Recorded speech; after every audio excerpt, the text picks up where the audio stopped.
justice is sought, S-O-U-G-H-T, is sought to be provided by the Constitution as क्या provided by the Constitution provided by the Constitution as written in preamble,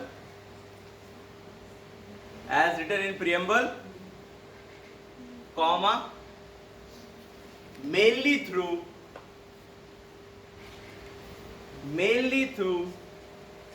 directive principles of state policy, DPSP. Social justice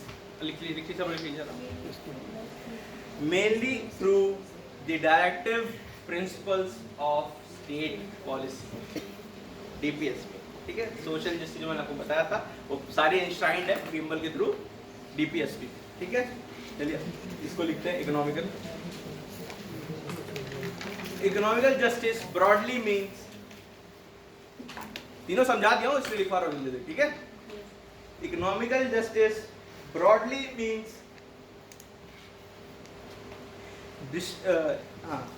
equitable distribution.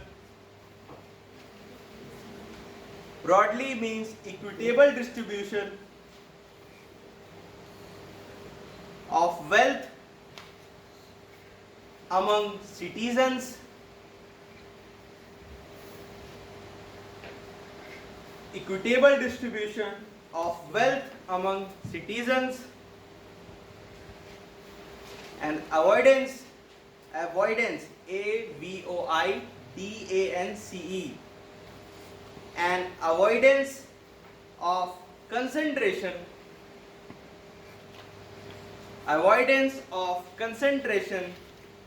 of wealth in fewer hands. Avoid the concentration of wealth in fewer hands. Fewer थोड़ा FEWER, fewer, FEWER, fewer hands. हो गया? Yes, sir. अब next point लिखेंगे justice के बाद, liberty.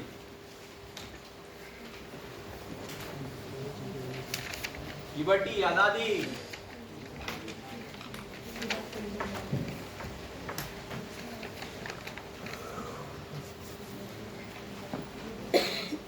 एक question है मेरा, जब मैंने डेमोक्रेसी की बात की थी, ठीक है, उसमें भी लिबर्टी की बात हुई थी.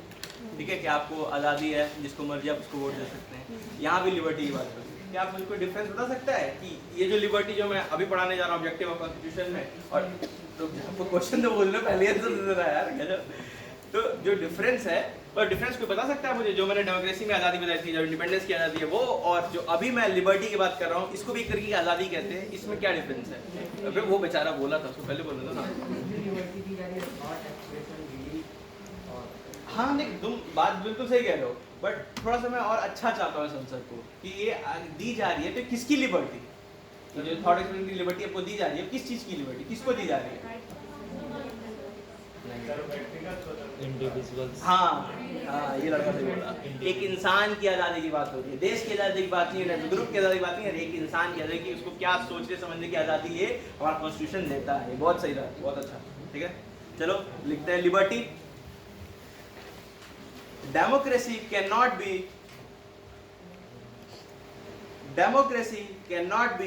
established unless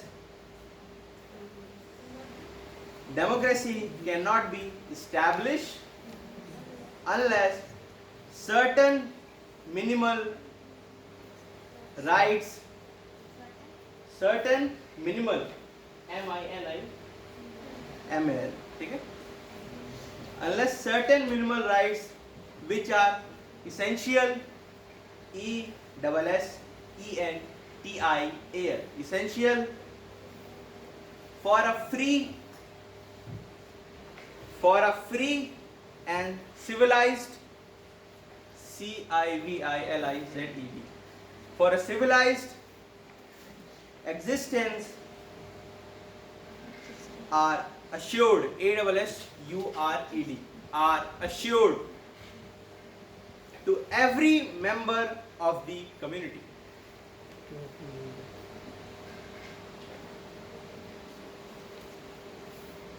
लिखिए सब, लिखिए सब।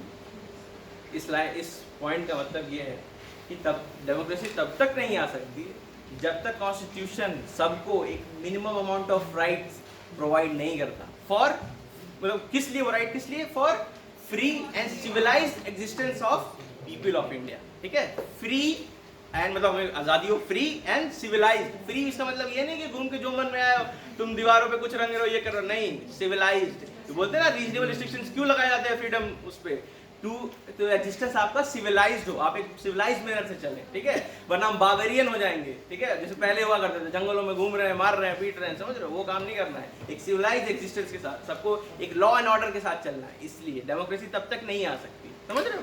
ये पॉइंट इसमें लिखा है। सिविलाइज की कोई लाइन है क्या मतलब? जैसे मतलब कितना सिविलाइज हम तो किसी को चाहे जितना दबाना चाहे उतना दबा सकते हैं। अब भाई तुम इस देश में दबाया हुआ फील करते हो, इसमें मेरी गलती नहीं। ठीक है, अब ये अपने पर्सनल मुझसे मत बोलो कि कितना दबाए कितना ना दबाए। यार देखो, कॉन्स्टिट्यूशन में जो लिखा है जितना दबा, प्रियम्बल इसी में लिबर्टी में preamble mention this essential rights. जब मैंने राइट्स की बात की ना सिविलाइज्ड और फ्री सोसाइटी के लिए, preamble mentions this essential individual rights. अब उसी का एग्जांपल दे रहा हूं, such as freedom of thought, such as freedom of thought, comma, expression,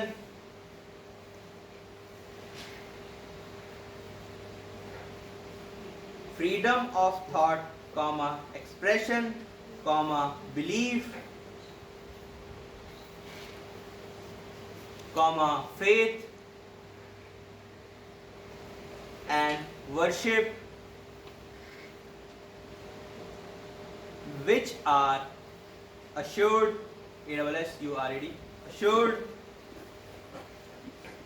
to every member of the community against all the authorities, every member of community against all the authorities of state,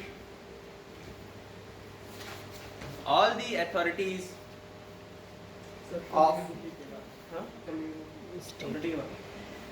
every member of the community against all the authorities of state by part 3 of the constitution। ये जितने भी right है states by part 3 of the constitution।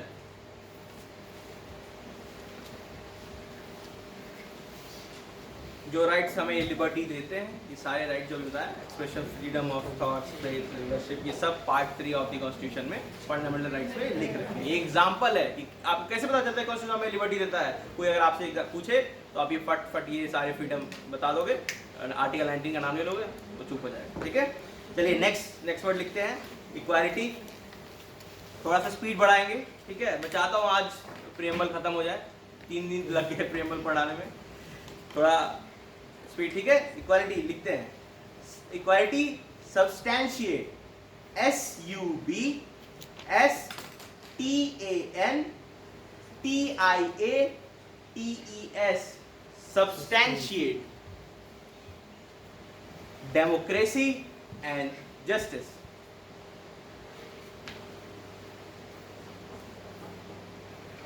लिखा सबने? इस line को तुरंत समझते हैं।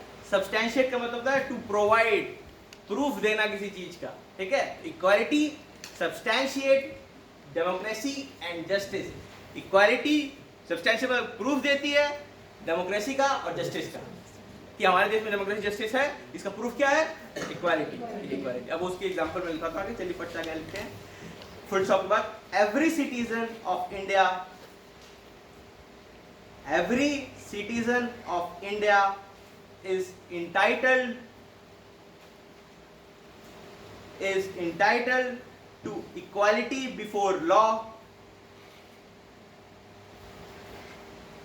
to equality before law and equal protection of law. To equality before law and the equal protection of law. लिखिए सबने, इसको तुरंत समझते हैं. Equality before law, equality before law और इक्वल प्रोटेक्शन ऑफ लॉ. इसका मतलब क्या होता है कि इक्वालिटी बिफोर लॉ, जो लॉ है, रेगुलेशंस है, वो सबके लिए बराबर है. ठीक है, ऐसा नहीं है कि जब आप उसके कटघरे में जाएंगे सुप्रीम कोर्ट के, तो वहाँ पे आपको पूछा जाएगा आप कौन से मतलब कास्ट से हो, तो खड़े हो सकते हो. सबके लिए वो राइट वो बराबर है. ठीक है, जो भी आप जाओगे वहाँ पे आपका जो भी जस्टिस होगा कोर्ट के अंदर, वो सबके बराबर, चाहे वो सलमान खान हो या कोई भी हो. ठीक है, वो वहाँ पे आके काम इंसानी है, या वो प्रेसिडेंट और प्राइम मिनिस्टर. पर प्रेसिडेंट का तो मैं नहीं बोलूँगा अभी इस समय, क्योंकि एक क्लॉज आता है प्रेसिडेंट में कि जब वो अपना वर्क कर रहे हो, जब अपने ऑफिस में बैठे हो, उस टाइम क्रिमिनल पोजीशन नहीं हो सकती. वो मैं जब प्रेसिडेंट पढ़ाऊंगा तब अच्छे से समझाऊंगा, बट इसलिए मैं प्रेसिडेंट बोल दिया, इसलिए मैं आपको क्वालिफाई कर रहा हूँ. तो कोई भी बड़ा अधिकारी हो, मिनिस्टर हो, जब भी वो जाए कटघरे में खड़ा होगा, वो तुम लोग की तरफ आम इंसान होता है. ठीक है, इसका मतलब ये होता है. बिफोर लॉ का मतलब ये होता है, और इक्वल प्रोटेक्शन ऑफ लॉ, सबको वही राइट सबके लिए बराबर अप्लाई होता है. ऐसा नहीं है कि तुम्हारे लिए ज्यादा हो जाएगा, तुमको मर्डर प्लस रेप का भी मिल जाएगा और मेरे को सिर्फ मर्डर का मिलना, ऐसा नहीं. सबके लिए बराबर ही. हाँ, अरे यार तुम on the paper, on the paper. ठीक है, ऑन द पेपर है. वो पर्सनल बातें हमेशा, जो भी आपको पर्सनल हो, इस बात को गार्ड बांध के रख लो. आप कहते हैं हाँ, और उसका एक फुल स्टॉप और लिखते हैं, inequality in all forms. Inequality in all forms present in our social structure. Inequalities in all forms present in our social structure has been prohibited. Social structure has been prohibited. Prohibited मतलब मना किया गया.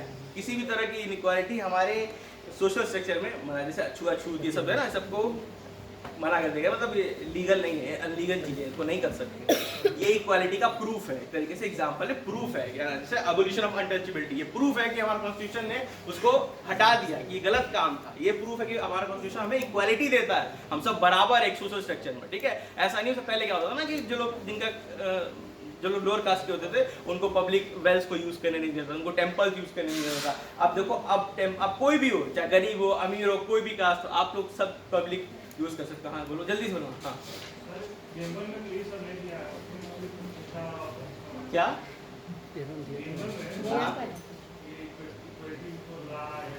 तो अभी क्या लिखा है, heading पढ़े हो, क्या क्या चल रहा है, क्या लिखा है हेडिंग?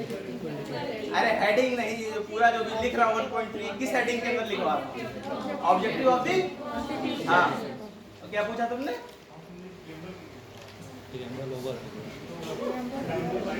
हेडिंग तो देखो, प्रियम्बल. अरे अब प्रियम्बल के अंदर फेथ थे, फेथ से बना कॉन्स्टिट्यूशन. कॉन्स्टिट्यूशन क्या पूरा करेगा? हमारे फेथ. तो उसका ऑब्जेक्टिव क्या हो? अरे देखो, तुम्हारा ऑब्जेक्टिव है ना आईएएस बनने का, समझ रहे हो? तो उसी तरह कॉन्स्टिट्यूशन का भी ऑब्जेक्टिव है. हमारे फेथ, जो हम जिस फेथ से हमने उसको बनाया, हमारा जो भरोसा था, जो भरोसे से बनाया, उसको पूरा करना, वही तो बता रहा हूँ भाई. और ये जो वर्ड्स हैं, ये प्रियम्बल में लिखे हुए हैं एज अ फेथ. तो अब वही फेथ बन गए हैं. स्टार्टिंग में इसीलिए ना बोला था मैंने, ऑब्जेक्टिव फेथ तुम्हें लिंक करवाया था. कंसंट्रेट करो क्लास में. ठीक है, लास्ट वर्ड है फर्टैनिटी.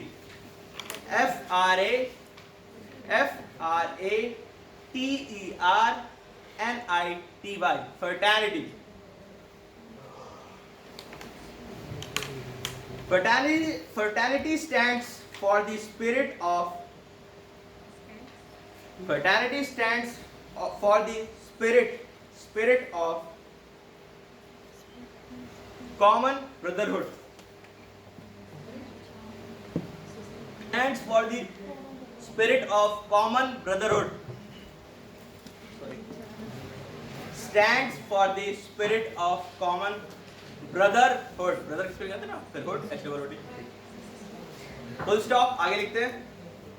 It is a feeling that all citizens feel that they are all children of the same soil. It is a feeling that all the citizens feel that they are all children of the same soil. All children. They are all children of the same soil. एक ही माटी के सब जन्मे हो, ठीक है? हिंदी में इसका ये लिखा हमने, लिख लिया। इसका फ्रेटर्निटी मतलब होता है हम सब के अंदर एक हार्मनी, एक ब्रदरहुड की फीलिंग होनी चाहिए। हम सब एक ही कंट्री के निवासी हैं, हमारे भाई बहन हैं, समझ ले। अब जैसे इसको जो लोग फॉलो नहीं करते हैं वो कम्युनल राइट्स करते हैं, ये सब चीज़ें नहीं होनी चाहिए। हार्मनी एक दोस्ती प्यार ये सब कुछ होना चाहिए जो कम्युनल राइट्स होते हैं। और काउ वेजिटलिज्म होता है, पता नहीं क्या क्या चीज़ें हैं जो सोसाइटी में चल रही हैं, वो चीज़ नहीं होनी चाहिए। एग्जाम्पल ये है फर्टर्निटी। इसमें पॉइंट लिखते हैं, अगला लिखते हैं, बहुत सही है। आर्टिकल 51A सब क्लॉज ई, ऐसे लिखते हैं। आर्टिकल 51A सब क्लॉज ऐसे ब्रैकेट में करके ई, ठीक है, ऐसे लिखा जाता है। आर्टिकल 51A सब क्लॉज ई therefore कॉमा देखिए, therefore comma declares it and fraternity को डिक्लेयर करता है, fraternity को declares it as a duty of every citizen,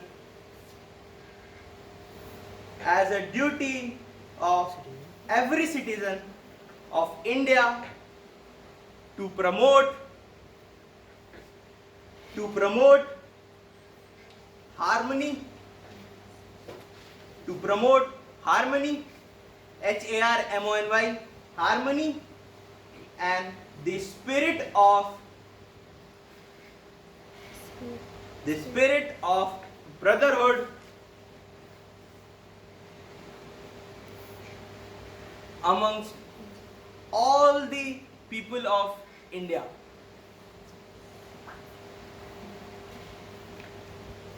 Among all the people of India. ये आर्टिकल फंडामेंटल ड्यूटीज में आता है, ठीक है। फंडामेंटल ड्यूटीज हमारे कॉन्स्टिट्यूशन के पार्ट 4A में आती है, पार्ट 4A में आती है, ठीक है। एक बार ऐसे कॉन्स्टिट्यूशन आया था, फंडामेंटल ड्यूटीज के ऊपर ऐसे एक क्वेश्चन आया था मेरे सामने। तो अब क्या कहते हैं, उसमें ये लिखा हुआ था कि fundamental duties are non justiciable, और दूसरा लिखा हुआ था they are a part of constitution of part 4। A नहीं लिखा, बस 4 लिख के छोड़ दिया था। अब पूछा था ऑप्शन ए कि ऑप्शन ए में था कि only 1 correct, option B only 2 correct, option C both correct, option D neither correct, ठीक है। तो अब उसमें क्या था कि पहला वाला तो सही था, दूसरा वाला मैंने 4 तक पढ़ा था, ए मैंने ध्यान नहीं दिया कि ए में होता ना, तो मैंने ध्यान, उस टाइम इतना प्रेशर में रहता कि मैंने ध्यान नहीं दिया और मैंने सिर्फ ओनली 1 करेक्ट मार दिया, बल्कि सॉरी मैं कह रहा हूँ मैंने बोथ करेक्ट मार दिया, ठीक है। और उसमें आंसर था ओनली 1 करेक्ट, ठीक है। तो इस बात का ध्यान देना, ये छोटी छोटी चीजें हैं, ठीक है। तो अब नेक्स्ट हेडिंग डालते हैं। फर्टिलिटी समझ में आ गया ना, ठीक है। ये लास्ट टॉपिक है इसका, अमेंडेबिलिटी ऑफ प्रीएम्बल,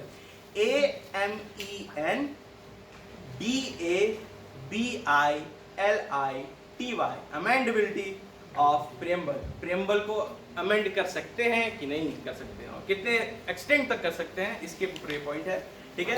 तो वो लिखते हैं, अभी समझाता नहीं, फटाफट लिखते हैं क्योंकि फिर समझ नहीं जाएगा, ठीक है।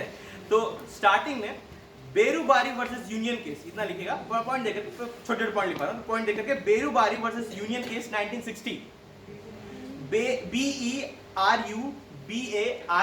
Berubari versus union case, union case 1960, ठीक है। और इसको कोलन देके इसमें सुप्रीम कोर्ट ने क्या बोला था वो लिखते हैं, ठीक है। Supreme Court held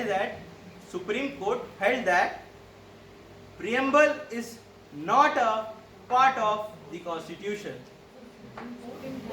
Supreme Court held that preamble is not a part of a Constitution. इस जजमेंट में उसने ऐसा कहा था, तो इस चीज को आप जानिएगा, ठीक है। कि बेरुबारी वर्सेस यूनियन केस 1960 में सुप्रीम कोर्ट ने हेल्ड करा था कि preamble is not a part of the Constitution, ठीक है। अब दूसरा पॉइंट देख लिखेंगे, लिख के देंगे, however the Supreme Court in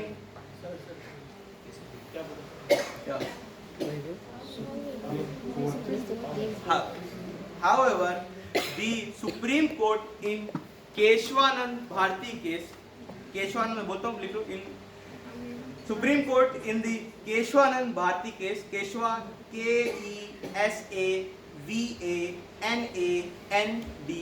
Keshwanand Bharti, वो तो लिख लो ना, भारती केस 1973 ब्रैकेट में देखें 1973.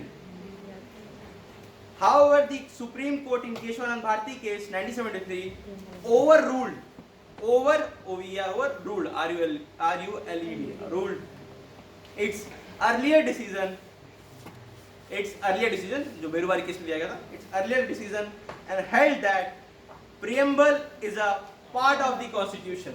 ठीक है, preamble is the part of the constitution and it is subject to the amending power of the parliament,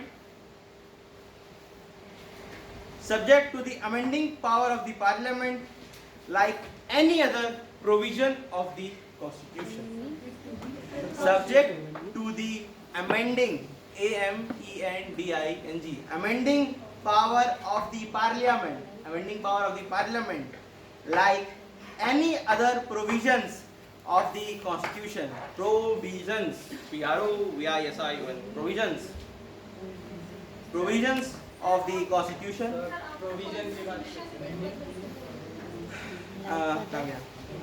Held that preamble is a part of the constitution and it is subject to the amending power of the parliament, like any other provisions of the constitution, comma, provided the inverted comma लिखेंगे, provided the basic structure of the constitution, inverted comma में होगा, ठीक है, या head उसको underline कर लो, जो कर लो, बस उसको कॉमा रखना, हाईलाइट कर लो.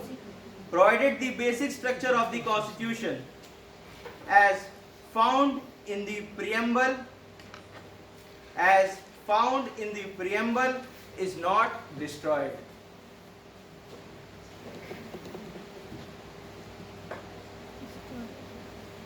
As found in the preamble is not destroyed. नीचे एग्जांपल लिख देंगे 42nd कॉन्स्टिट्यूशनल अमेंडमेंट 1976, जो मैंने आपको ऑलरेडी बता रखा है. 42nd अमेंडमेंट कॉन्स्टिट्यूशनल अमेंडमेंट 1976, ये एग्जांपल में देंगे. एग्जांपल में एडिट हो चुका है, मतलब अमेंड हो चुका है ऑलरेडी हमारा प्रीएम्बल, ठीक है, ये देंगे. और इसका मैं समझा, अमेंडेबिलिटी आप समझ लीजिए. पहले जो बेरुबारी केस था उसमें सुप्रीम कोर्ट ने कह दिया था कि नहीं ये पार्ट नहीं, बट केशवानंद भारती केस में उन्होंने अपने ही जजमेंट को ओवररूल किया और कहा कि नहीं ये पार्ट है, बट क्या नहीं है, जो मैंने पहली क्लास में बताया, हाँ कंटेंट नहीं है, ये पार्ट है कॉन्स्टिट्यूशन का बट कंटेंट नहीं है इसका, ठीक है, इस डिफरेंस को याद रखिएगा. और पार्ट है इसी वजह से वो अमेंडेबल है अंडर आर्टिकल 68. बहुत बढ़िया, चलो आज क्लास ओवर, थैंक यू.